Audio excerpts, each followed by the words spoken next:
Hello, everyone, and welcome to May's The Art of English. I'm Linda, and have joining me is Peter. Hello, everyone. I'm the managing editor here at Advanced. Linda's the senior editor. And we are talking about Charles Dickens' A Tale of Two Cities. It is definitely a classic, Peter. I remember having to read this classic in school and having to read many other novels of Charles Dickens. Yes, I think we had to read a book of his called Great Expectations, another famous English novel. Pretty much all of Charles Dickens' books are famous English novels. Yes, and you're probably most familiar with A Christmas Carol. Yes. We hear that story every season at Christmas because it is a Christmas story. Right. Ebenezer Scrooge, the miserly old man, miserly meaning he holds on to his money very tightly, not very generous with it. And he's visited by these three ghosts in an attempt to change his heart and make him a better person. We won't spoil the ending for you if you haven't read it, but if you haven't, you'll want to check out A Christmas Carol. Right. Today, A Tale of Two Cities, yes. And besides being a classic, it is an example of a historical novel or historical fiction. And that just means that it is a piece of fiction. It is a story that's been created, but it's placed in a real time setting, a period of time that really did happen in history. And in this case, the story takes place during the French Revolution. Yes, a very turbulent time in European history, particularly in French history. Dickens himself was writing about it in the middle 19th century, in the 1850s. The French Revolution took place at the end of the previous century, the 1780s, basically. So that's just something to keep in mind as we read and talk about it today. But shall we get right to it and read our excerpt, and then we'll go through the discussion questions that you have in your Advanced magazine on the page here for Art of English. Yeah, we'll go right into it then, shall we? Okay. Yes. Charles Dickens' A Tale of Two Cities. It was the best of times. It was the worst of times. It was the age of wisdom. It was the age of foolishness. It was the epoch of belief. It was the epoch of incredulity. It was the season of light. It was the season of darkness. It was the spring of hope. It was the winter of despair. We had everything before us. We had nothing before us. We were all going direct to heaven. We were all going direct the other way. In short, the period was so far like the present period that some of its noisiest authorities insisted on its being received, for good or for evil, in the superlative degree of comparison only. There were a king with a large jaw and a queen with a plain face on the throne of England. There were a king with a large jaw and a queen with a fair face on the throne of France. In both countries, it was clearer than crystal to the lords of the state, preserves of loaves and fishes, that things in general were settled forever. So that is the very beginning of this novel, the opening page, first paragraph, first two paragraphs. And as you can see, perhaps even from the beginning here, Charles Dickens, something about his writing style is that he likes to use long sentences. Yes, and that is our first question about the paragraph that we see here. It's the first line. It's actually one of the most famous opening lines in all of novels. So our first question here, the opening paragraph, one long sentence, is memorable for its rhythm and repetition. What are some of the opposites used to describe history? So we see a lot of pretty much like every part of this first line is about opposites or contradictions. Right. Things that it seems like both could not be true, and yet both are presented as being true right from the start. It was the best of times. It was the worst of times. And he just continues from there. It was the age of wisdom. It was the age of foolishness. It was the epoch of belief. It was the epoch of incredulity. Epoch, word you don't really encounter that much anymore. It just means a period of time, a specific period of time, an epoch. And you usually use it when we're talking about history. Right. It's different also from a very similar sounding word, epic. E-P-I-C, epic, which just means a very big story of some kind, a narrative. But an epoch, it's a very subtle difference, but an epoch, like we're talking about here, just means a period of time in which something happened. And it's interesting, too, in that line where he uses the word epic. It was the epoch of belief. It was the epoch of incredulity. Which is basically disbelief. Right, disbelief. We might say if Charles Dickens were writing this novel today, he might have used the word trust there. It was the epoch, it was the period of time of trust, it was the period of time of distrust. Belief can sometimes mean not something that really has a contrast to it. You believe something, or what your beliefs are is very similar to what your values are. But here he's talking about trust versus distrust. And Linda, what is interesting about the time in which Dickens himself was writing when we think about this opening paragraph? A little extra question here. Sorry. I'm not sure what you mean. Oh, sure. No, just what I meant is that Dickens himself, like we said, was writing in the 1850s. I think this is published about 1859. And that was a time, because what he's saying, he's not just taking us back to the time of the French Revolution. He's looking back from the 1850s in this opening paragraph and describing the time in a phrase we see near the end of the paragraph. After all those opposites, after all those contrasts, he says, in short, the period was so far like the present period, the time Dickens is writing in, that some of its noisiest authorities, here's another long sentence, his noisiest authorities insisted on its being received for good or for evil in the superlative degree of comparison only.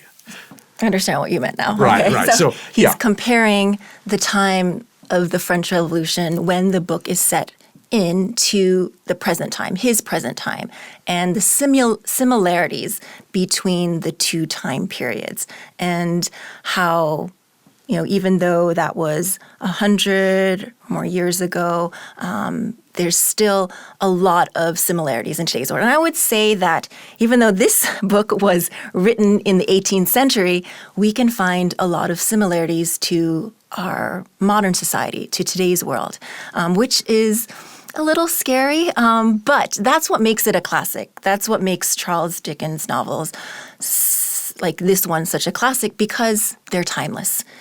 You can read this book at any period of time, any century, and you can still relate to it. It can still relate to your life or society somehow. Exactly.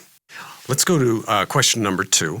What does it mean that the powerful rulers, here's a nice phrase he uses, the powerful rulers, the lords of the state, believed that things in general were settled forever? And the full expression is, this is the very last sentence of the excerpt in the second paragraph there. In both countries, England and France, it was clearer than crystal to the lords of the state preserves of loaves and fishes that things in general were settled forever.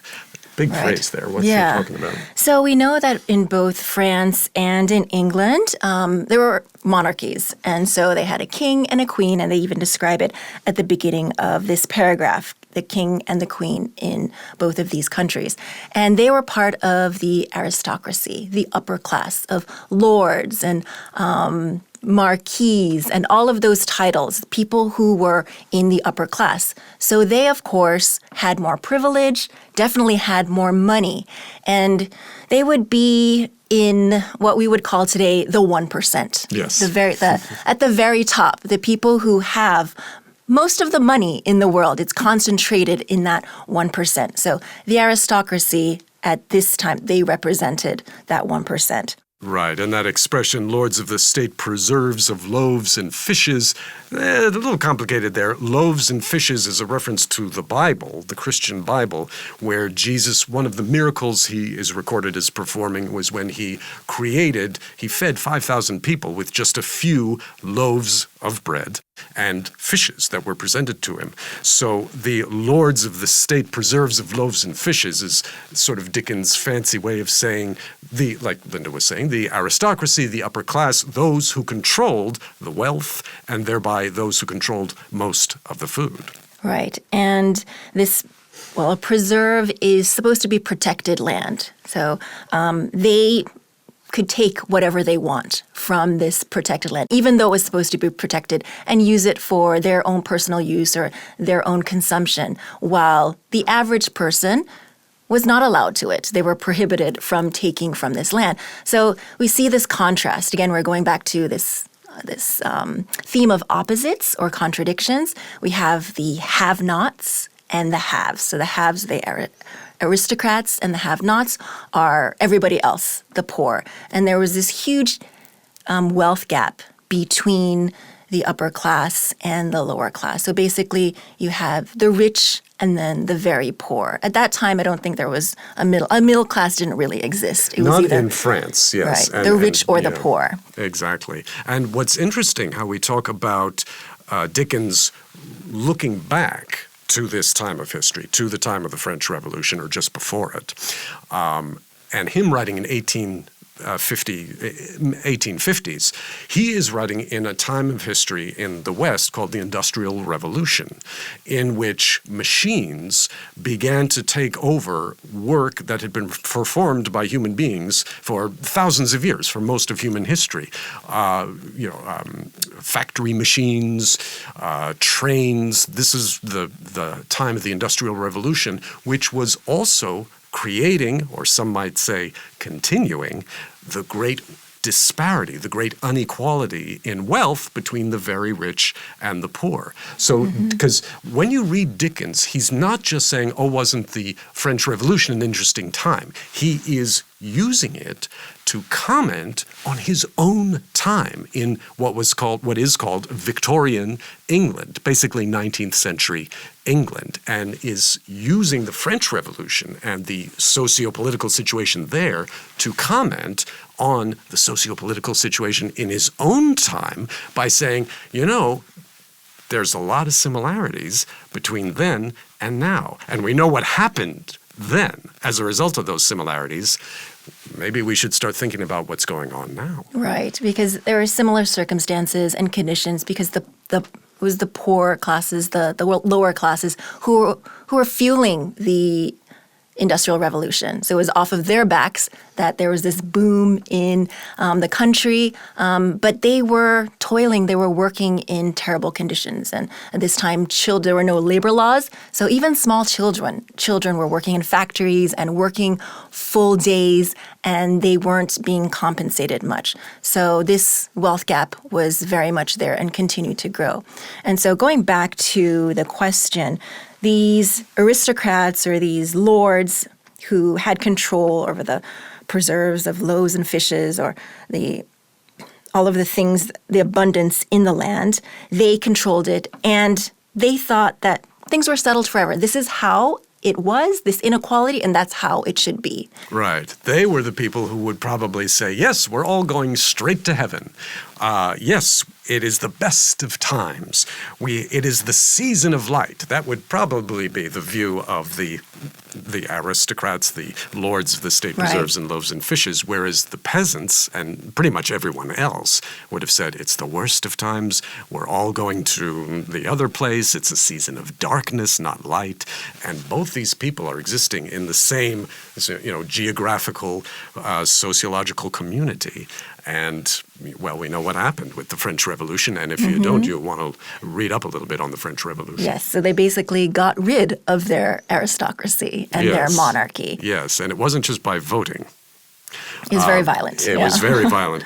But just briefly here, to give you an example both of the sociological situation, the sociopolitical situation, and Dickens' skill at writing, there's a part in the book, which is a few chapters after this opening part, in which he describes an accident in a poor part of the city of Paris, in which he's outside a wine shop, and they're delivering the wine in these big barrels, and one of the barrels falls and breaks somehow, and so wine is spilled all over the street. And he vividly and powerfully describes how people come running from everywhere around to lick up the wine off of the street where people have been walking all day, just because they are so desperate for a little wine, for a little happiness. Just vivid writing and a powerful social observation. The book is full of that sort of thing. Right, to illustrate the disparity, the difference between the rich and the poor. It was so extreme. Talk about extremes. Right. Because in a sense, you could look at most of human history and say, well, there's always been rich people and there's always been poor people. And that's true. But in this particular time, just before the French Revolution, it was an extreme difference. It was one of the most extreme differences between rich and poor, really, in human history. And Dickens is saying, again, about his own time in the 1850s, there's a lot of similarities between us and them. Let's watch how we go here. Right, because he didn't want a similar result, like there to be a giant revolution and for people to revolt and lead to such a deadly and bloody ending. Yes, yes. And then finally, question number 3, what contrasting English words could describe the present period of your life, of our lives? Can you write a sentence in Dickens' style? Well, honestly, if you can write a sentence in Dickens' style, you probably don't need to read Advanced Magazine anymore because... But we'd love to hear your sentences, so please comment with them. But unfortunately, that's all the time that we have for today. Thank you so much for joining us. We hope that we have whet your appetite to read A Tale of Two Cities or to explore more of Charles Dickens' novels. Right, because apart from what we've said about politics and sociology today, Dickens is also just a wonderful storyteller. His books, including Tale of Two Cities, is filled with characters that you care about, that you root for, terrible villains, and funny. Oh my goodness, some of Dickens' writing in Tale of Two Cities is laugh out loud funny as he makes fun of people or creates comical situations. Everything you're looking for in a good story, in a good novel, you will find in Charles Dickens and particularly in A Tale of Two Cities. So make sure you check it out. Check it out. And check back with us next month. We'll have another great excerpt from a great work of Western literature for you and some vocabulary to talk about and some things to think about. For today, though, I'm Peter. I'm Linda. Bye-bye. Bye. Au revoir.